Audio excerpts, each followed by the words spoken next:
It's Red Eye Radio. Gary McNamara and Eric Harley talk about everything from politics to social issues and news of the day. Whether you're up late or you're just starting your day, welcome to the show. From the Uniden America Studios, this is Red Eye Radio. All across America and around the planet, we are Red Eye Radio. He is Eric Harley, and I'm Gary McNamara. Good morning. You know, I'm just looking at this article here from the Washington Post, Eric. Yeah? Top Fani Willis ally calls for the lead prosecutor, Nathan Wade, to step aside. And you know why? Not because he believes they've done anything wrong, but you need this. Anything here might delay the trial, and you need to get this trial done, and you need to get a conviction against Trump. There, you know, this is something that, you know, you and I talked about with DeSantis now out of it, that, you know, Trump's in. And the polling that was done for Republicans in Iowa, and which asked the question, if Trump is convicted on any of these charges, would he be unfit for president? And 31% said yes, that they wouldn't vote for Trump. Now, I don't know if that's 31% that, you know, if that's the, what did Trump win by eventually? Don't know, but he was well over 50. Yeah, he was well over 50. And the point is, if that happens and that would extrapolate across the United States, Trump would lose the election. That's the point they're trying to make, that if you get, no matter what, doesn't matter if it gets overturned down the road, you want that conviction over the summer, because they believe if he is convicted, you will not get independents to vote for him, and Biden can win. That the conviction does matter on a criminal case, not a civil case, but a criminal case like this. And now you know that on everything's being pushed back, where it looks like, you know, it will, you know, the one in New York with Bragg is ridiculous. I think that'll get thrown out, but who knows? You could still get a conviction, which would then be thrown out down the road. But the Fani Willis with the RICO, which is still it's ridiculous, you know, what they've done. Doesn't matter whether it's ridiculous, if they can get a jury to say guilty, even if it's overturned later on as being ridiculous, as not even being part of RICO, it doesn't matter. You get the conviction now. And that's what the Democrats are worried about, that he will successfully move everything back. And if he becomes president, if Trump won and he was not convicted at that point, you know, it would be interesting. Did the cases hit the pause button? Is that what you're wondering? If Trump wins, you know, normally they would hit the pause button on it, but would you hit the pause button of a trial that's going on? Yeah, that's what I was asking. And I don't know. Because he wouldn't be sworn in until January 20th of next year. Because if he wins, you still have a few months to get it done. Because the problem with the Fani Willis thing is, look, if they want to have an affair, they can have an affair. You know, adults can do what they want. They don't need my approval, believe it or not. But the problem is here is not just the affair; it's the fact that he made a ton of money, and they both spent the money together doing things. Right? Was it $600,000, whatever he's been paid since the beginning of this? Right. And you can make the case. Trump can make the case down the road if he is found guilty. Yeah. Of, wait a minute, this whole thing was put together. You all know it got overturned because of, you know, this thing's getting overturned because the RICO statutes don't even apply to this. But the fact is, she needs to be punished. She needs to be disbarred. Something needs to happen here, or you have to understand that this whole trial was based on somebody attempting to make money because off of me by prosecuting me, because they hated me and they came up with, you know, trumped up charges. Right. It doesn't hurt his appeal defense if she doesn't get rid of the special prosecutor. Well, and I forget if it was the Washington Post or New York Times over the weekend. You know, they were trying to make the case that Well, it's not the supporters that basically still want Willis, to proceed, are trying to make the case, well, it's not against the law. There is no law against it. And I thought, sorry. You can't make the case that there's no conflict of interest here and motivation. And that's exactly what a judge would look at. But they did make the point, ultimately, that the damage is already done to Willis. And that's what could undermine the case, is basically her credibility is shot. And then I asked, well, why is her credibility shot? You don't just dismiss it over into the corner and go, well, her credibility will be, why? Well, because of the conflict of interest. That's liberals trying to say, well, it's okay that she had the affair. It's not against the law. Well, nobody's claiming it's against the law. The question is, what's the motivation to bring this prosecution? And is it motivated by money, enriching herself and or her boyfriend? Right. And so those are the things you look at, and that's why her credibility would be shot. You and I brought that up immediately when this happened as the problem. Mm-hmm. I haven't seen that put in a lot of places that way. Yeah. The way that we stated it. Yeah. That the problem is that Trump, now you've given Trump the opening, if he is convicted, to say, whoa, this whole thing, and if you've got a sympathetic appeals court, right? Yeah, coming in. The other thing you throw on top of it is, wait a minute, and they made money on this. They made money at this. They made money at this. So you have to ask, was she even worried about getting a conviction, or was this about enriching herself, raising her own profile, but enriching herself and or her boyfriend? We asked that question last week. And that is a valid question. That with everything we know about it, and she's not denying, neither of them are denying the affair. So all that's a given. That's not even debatable anymore. And he's made a lot of money at this, and he's never tried a case like this. Those are facts. Right. And the email shows that the one email from the divorce shows that he bought tickets for both of them. Right. So at that point, you're saying, all right, was because the RICO charges, the racketeering charges, what they're trying to say here is that the Trump reelection campaign afterwards, or the Trump campaign into the Trump protest of the vote, which would still been the Trump campaign, that they are part of a criminal group, criminal enterprise, right? That a political party is.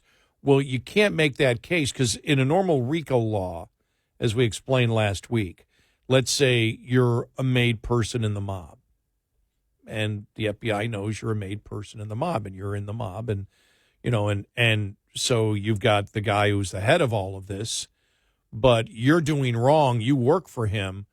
Well, you can get a bunch of different people in that conspiracy because they are clearly in a criminal enterprise, and that criminal enterprise is to make money illegally.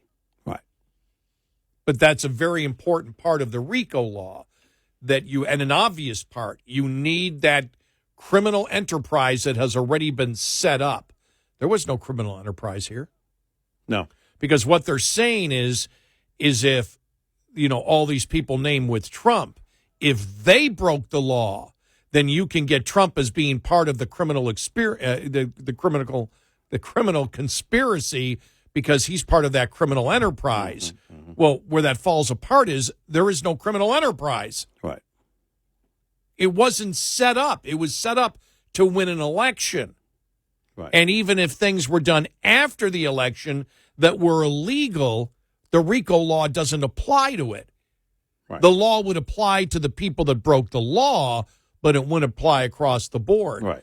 To me and to so many people, seeing how easily this does not apply to RICO and knowing how it would most likely be overturned at the appeals court, it's a weak case. If we know it's a weak case, she knows it's a weak case, he knows it's a weak case, why are they doing it? you can then bring money into it. They wish to enrich themselves with a high-profile case and raise their standards of, we're the people going after racketeering, a RICO offense against the former president, raise their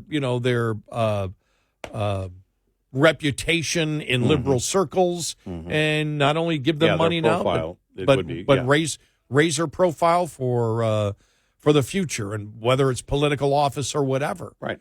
But you can make that case now that money has flowed, that they've done things with off the money they made from prosecuting Trump. Right. And that's something that, because you have to ask the question, it's weak. No one on the left can look at the case and go, oh my gosh, she's got something there. No one is saying that. She and her boyfriend are the only ones, basically. Democrats will say that without explaining why. No, they're just saying there's been a case brought against him, but they don't get into the details of the strength of the case. That would be never ending if that were the case. I mean, some Democrats have. Well, what are they promoting? In fact, what I'm reading right here is one of the Democrats, one of the allies, saying they have a very strong case against Trump, very strong case, and so they need to. But they don't get into the details. That's what I said. That's what I was saying. They don't get into details. But that was my own. That was my point. That was my point. Is that they don't make the case. They're just saying there's a strong case. That doesn't make it true. We agree. Yes. And so, back where I started, nobody is making the case on the left. You can't. She's struggling to do it, which is why she and her boyfriend have to work so closely together on it. And if they both know there's no case, then it tells me the only motivation is money. That's the case that Trump can make in an appeal. And he can continue to make it now. Yeah. Oh, yeah. That this is why it's bogus. Yep.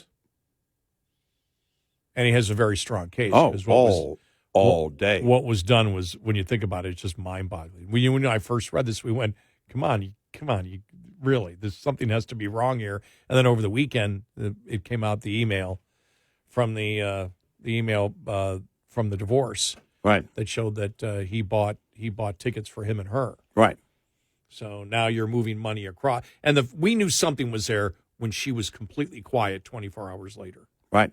We went, something is up. And by the way, that purchase of those tickets, if you think about it, and then she's the boss here. Yeah. There's a conflict of interest in that, just that one move. You may think, well, it's a small thing. Actually, it's not. The history of their relationship is demonstrated now fully, and she can't run away from it. The only thing she has said is, well, this is just about races. Yep. Sorry.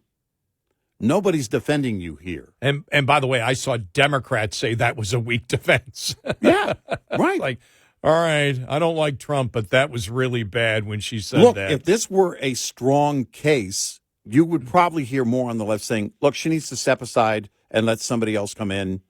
And here's a handful of people that could come in and prosecute this case effectively because she has a strong case. It's such a strong case, they can do that, and then they would tell you why. Boom, boom, boom, boom, boom. This is what they've got against him. They can't do that, which means this looks like more and more her and her boyfriend putting this together so they could make money at it and raise their own political profiles, which, by the way, his was basically at zero, being a part of a small law firm. Yeah. He had no political profile, and now he does. Right now, not a good one, though. No. 866-90-RED-I. This morning's USDA Farm Report is brought to you by House Products. Tested, trusted, guaranteed since 1920. USDA's January beef production forecast for 2024 indicates currently we have that forecast at 26.1 billion pounds. We raised that this month by 120 million pounds. World Agricultural Outlook Board Chair Mark Jekanowski says higher placement of cattle in feedlots, and that trend expected to continue the first 6 months of 2024, is behind the forecast for more beef production this year.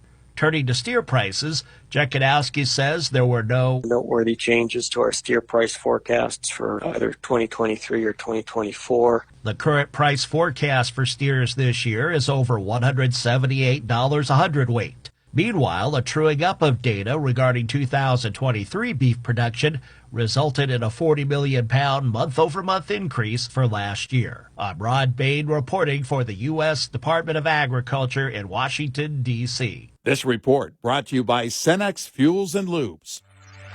We'll be right back with more Red Eye Radio with Eric Harley and Gary McNamara.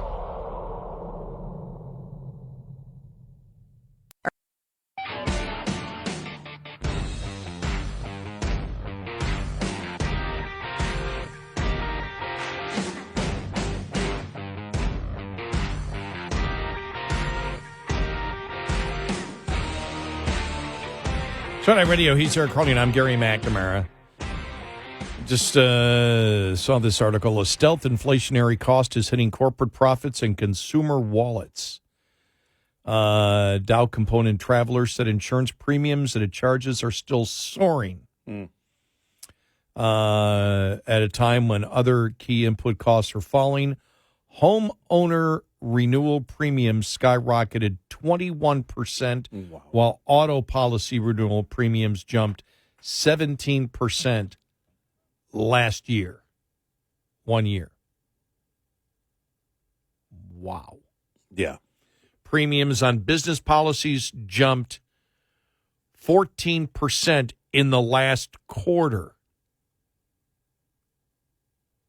You know, that's something Chef Andrew Gruel on social media, he's been very active. He's also on Fox News a lot.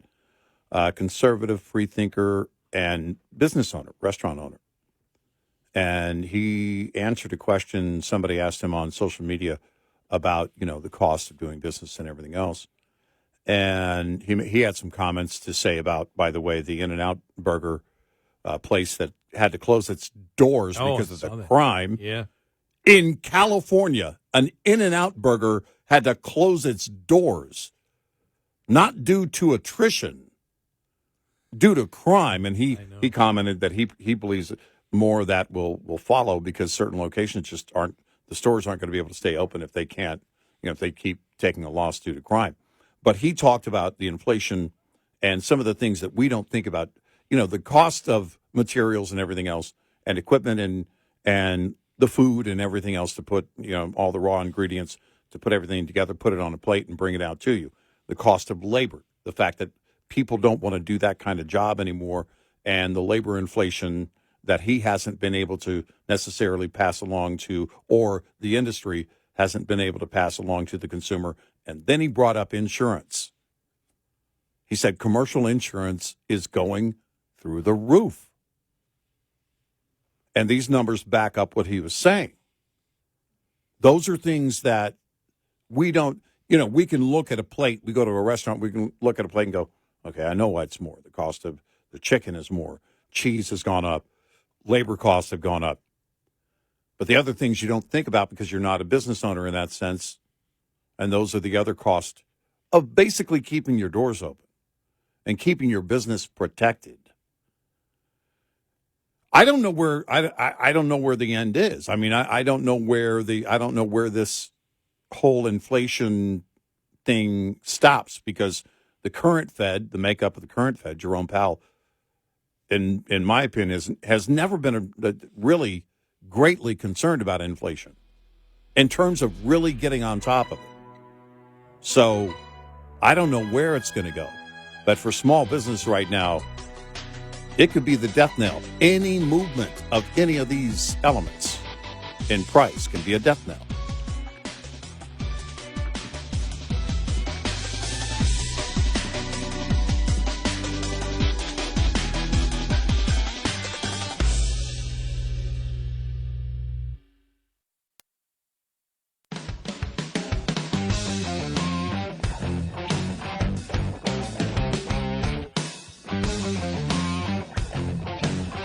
observing and analyzing the insanity.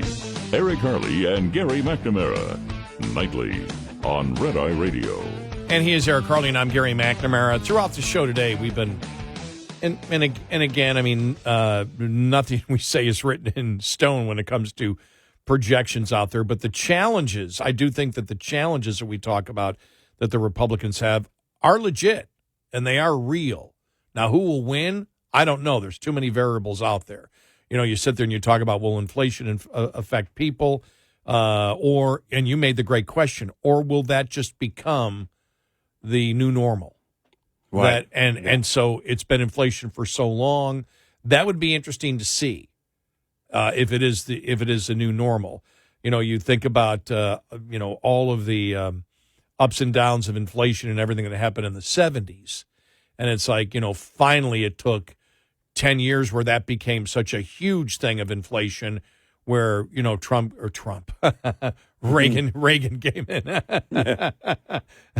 Trump 1.0. No, Reagan came in and then drastically increased interest. I mean, drastically increased interest rates 20% when you think about how insane that was to get rid of it. But it took a while for people even then. So where the public is, I don't know. And I don't think anybody knows when you make predictions. And I don't think the polls right now are at all accurate to what the reality will be come November. Trump should be right now, with the absolute destruction caused to society by the Biden administration, should be up by 15 points. Seriously. Yeah. In any other world, he would be. But it's Trump, so he's not. Right. But could he be?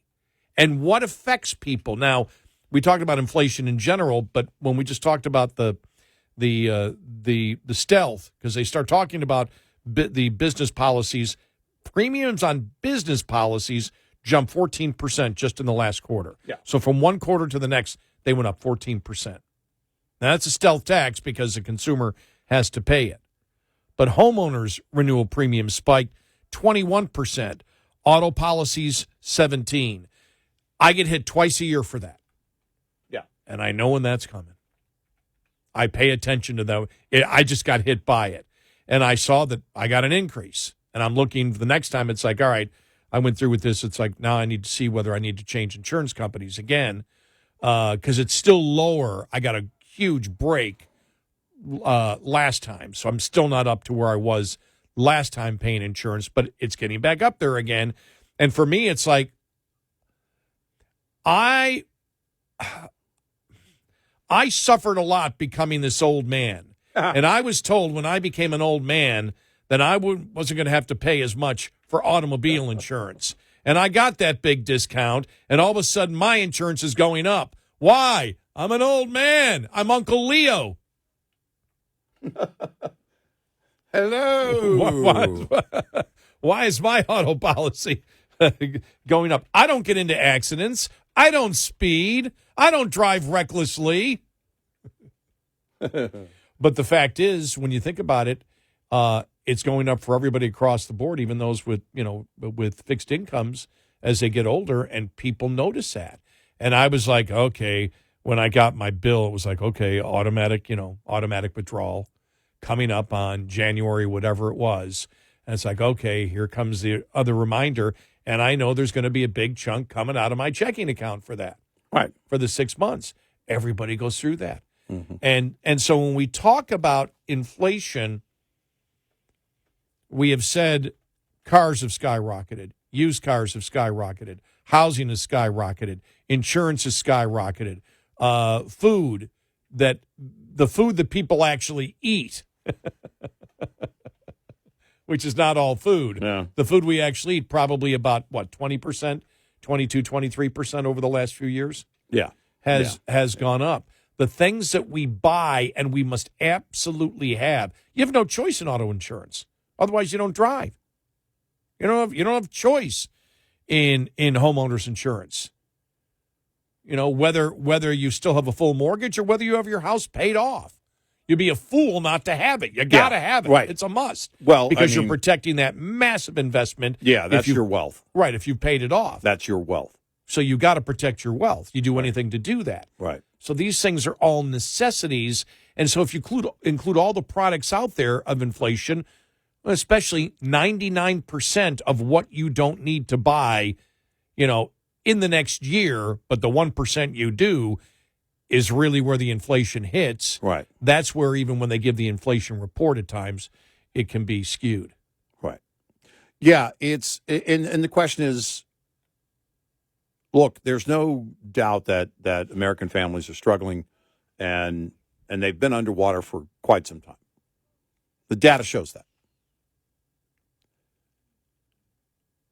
Is the election, do they believe, is this election part of the solution? Are they hearing that? Are they resigned to the idea that, well, no one at that level can help me. They're not going to be able to change this. It's too big. I'm going to have to change something myself. I'm going to have to do something different. I'm going to have to get a raise. I'm going to have to get another job. I'm going to have to move, whatever it is. I'm glad you asked that question because I've never thought about what is this election about for me? Right. I'm not happy. I wasn't happy with DeSantis running the way he did. Of course, not happy with Nikki Haley. Wasn't happy with Christie. Not happy with Trump. Mm-hmm. The only thing that makes it so, if it's Trump and Biden, that I'll vote for Trump, is because I look at the election and go, okay, the election now is just about getting Biden out. Right. It's about the fact that there may be stuff that I'm not sure Trump's going to do. Right. Or there's stuff I'm not sure what he's going to do or not do that concerns me. Yeah. But I know he will go after the border on day one. But we have to ask ourselves, like I was asking Democrats, okay, Biden wins, then what? Well, in this case, Trump wins, and let's say the GOP takes the House and the Senate. Best case scenario, they'll have it for 2 years until the midterm. So the question is, and then what? What am I expecting, and what realistically do I believe they can do? If you're asking me right now, based on what he's promoting, a more secure border, which is a huge thing. Yeah, it is. It is a huge thing. More secure border. Yep. More respect from our adversaries. I think so. Immediately on that. The moment he's sworn in. The moment that he's sworn in, on the economy, on the budget, on anything else financial-wise, I have no idea because Trump's all over the place. By the way, not just our adversaries, but our allies. I know you would include that too, but it's important. And one word, one name says everything. Soleimani. Oh, yeah. Yeah. How he handled that situation. I think that, and he did that differently than any president that I've seen in a situation that really, I mean, there were, Democrats were outraged by it, but the public thought it was good. And now what Trump would have done with Afghanistan, I don't know. He doesn't get that because it happened during the Biden administration. I know what he was saying, but he said, well, I would have never pulled out with the information that I had when Biden did it. So again, make that, I can't make that judgment because it didn't happen. Right. Yeah, but we can't prove. Basically, this election is not because I think Republicans are going to do some incredible, great things. I'm not sure what they're going to do on a ton of stuff, and I'm very concerned about it. But I do know the border will be more secure. We'll have more respect worldwide. Yeah. Anything else, I don't know. And those aren't small things, And hopefully movement away from EVs and more secure grid, whatever, but Trump hasn't been specific because he really could be the person up there that could lead the country in that opposite direction and get support from all Republicans and even a growing number of Democrats. Because administratively, he could come in and there could be that temporary relief in that regard. But if he gets the GOP on Capitol Hill and they're able to move on things long term on these EV mandates and everything else and change everything there, Right. that would be massive. That would be huge. Trump said he's going to get rid of the debt again, said it last week, but gives no indication how. So that means nothing to me. Right. Because as far as I know, he doesn't want to touch any entitlements whatsoever, and you cannot do anything on the debt unless you're willing to hit entitlements. And what else are you going to remember? Was it his daughter that pushed him towards the more of a child tax credit? Yeah, it was. There was not just the child tax credit, but also a child care tax credit. Tax credit, right? So some of your whatever you pay in child care throughout the year would come back to you. I don't see any reduction in spending.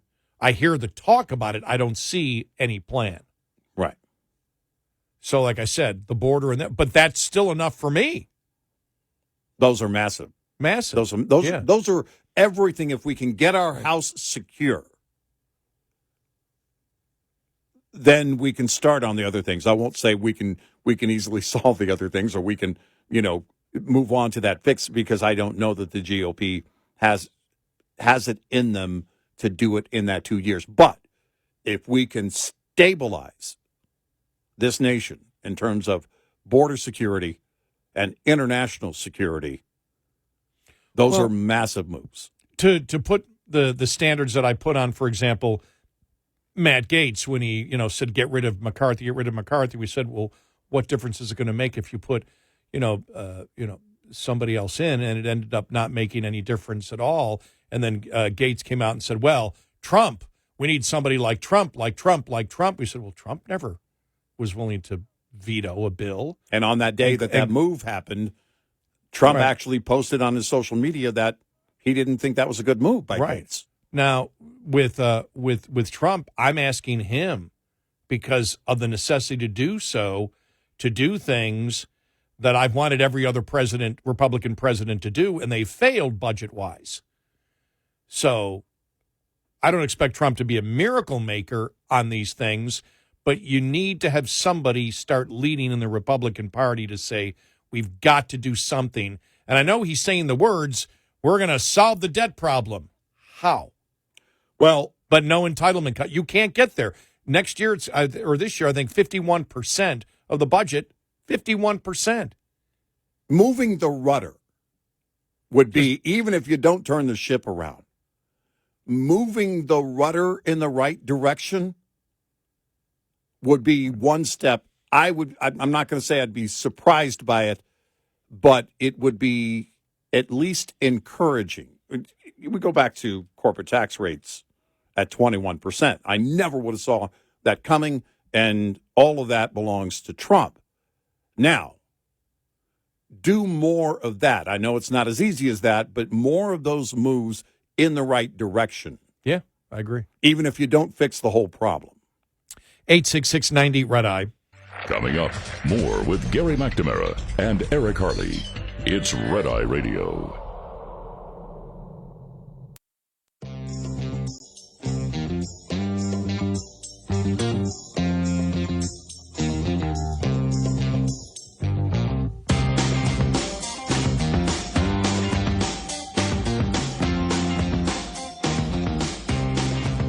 It's Red Eye Radio. He's Eric Harley. I'm Gary McNamara. Because the problems that we face today, Eric, are so much greater than at any time, especially budget-wise, especially money-wise. And it doesn't seem like I don't, and maybe, again, we'll see what happens come November if Trump does win, what he will do on it. But right now, you've got Republicans saying we need to cut the budget, we need to cut the budget, we need to cut the budget. Right. Don't anybody touch anything with entitlements at all. Well, you have to. Right. You can't get it done. It's impossible. And it doesn't seem like that's resonating with Republicans. And you and I were having the discussion about the fact that there's such identity politics that if you don't support Trump now, well, then, you're not or I'm supporting Trump now. It's the identity politics, the identity of personalities is so important right now in the Republican Party, instead what the focus should be, which is where do you stand specifically on all the issues? Everybody's afraid of being labeled and called out. Yeah. If they even ask a question about something. Yeah, well, that's what the left does. They're the cancel culture.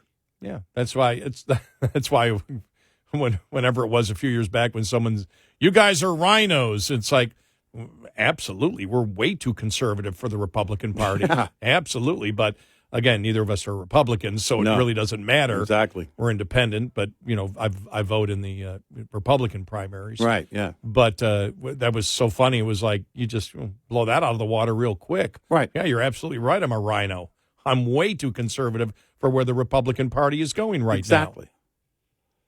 And I have a feeling we're going to have those debates of people that are going to go, I'm much more conservative than you, as we've had in the past. And then you go point by point, you realize, no, you're not. You're not even close. We were having a debate with one guy a few years ago, and then he was saying, well, I think we need to look at single-payer health care. Whoa! Yeah, exactly. It's